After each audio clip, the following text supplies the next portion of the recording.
Arjuna stands on the battlefield, the greatest warrior of his time, and he can't move.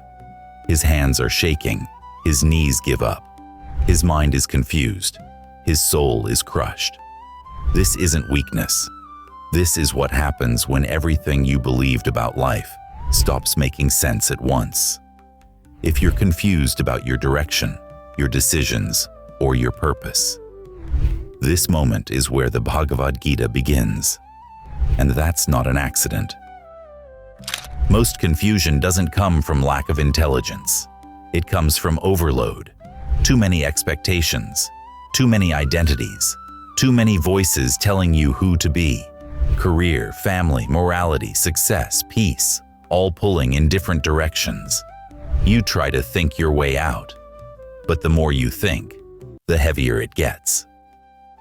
Arjuna wasn't confused because he didn't know how to fight. He was confused because he didn't know who he was supposed to be anymore. And that's exactly where most people are today. Arjuna looks across the battlefield and sees teachers, cousins, and friends, people who shaped his life. And suddenly, every role collides. Warrior versus student, duty versus compassion, action versus morality. His bow slips from his hand. Not because he fears death, but because he fears becoming someone he can't live with. This is important. Arjuna's problem isn't the war, it's identity collapse. When roles clash, clarity disappears.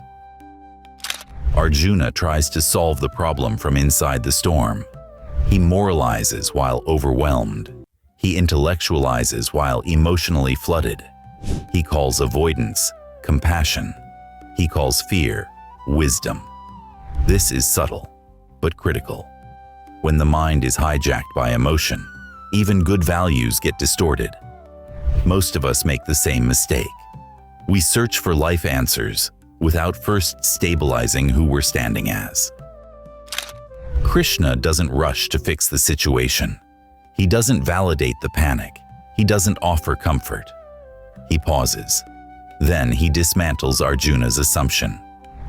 Shri Bhagavan Uvacha Ashocyanan Vashocastvam Prajna Badanscha Bhashase Gatasuna Gatasuscha Nanushocanti Panditaha. You are grieving for what does not deserve grief. Not harsh, precise. Krishna's first teaching isn't about war, duty, or victory. It's about identity. You are not the emotion you're feeling. You are not the role you're afraid of playing. You are not the outcome you're trying to control. Until this is clear, no advice will help. Krishna introduces a radical idea. Act fully, but release ownership of results. This isn't detachment from life. It's detachment from egoic control. You do what is yours to do.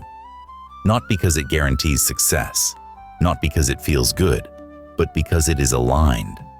Misunderstanding to avoid. This is not passivity. This is disciplined action without psychological burden. Modern interpretations often dilute this. In the Gita, it's demanding.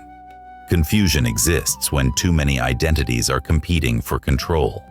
One part wants safety, one wants approval, one wants meaning, one wants escape. Krishna collapses all of that into a single anchor, Dharma, not as a label, but as alignment with what must be done now, from clarity, not fear. Scholars interpret Dharma in multiple ways: duty, order, moral law, nature. What's consistent is this: clarity returns when action is rooted in alignment, not outcome. When that happens, confusion has nothing to feed on. Strip this down to one usable question. Not, what will make me happy? Not, what will people think? Not, what's the safest option? Ask instead, what is mine to do right now, even if the result is uncertain? Answer that honestly. Then act, without rehearsing the future. This isn't spiritual language. It's a clarity filter. Use it when you're stuck, overwhelmed, or avoiding a decision. The Bhagavad Gita isn't comforting. It doesn't promise peace without effort. It doesn't excuse withdrawal, disguised as spirituality. Krishna doesn't remove responsibility. He intensifies it. Clarity comes at a cost.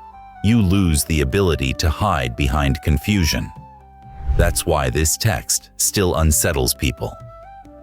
Arjuna doesn't receive a list of answers. He receives something more dangerous: clarity. The battlefield doesn't disappear. The consequences don't vanish. But the confusion does. Because when you know who you are acting as, life stops feeling chaotic. This is where the Bhagavad Gita begins. And if you're confused about life, this is where you start.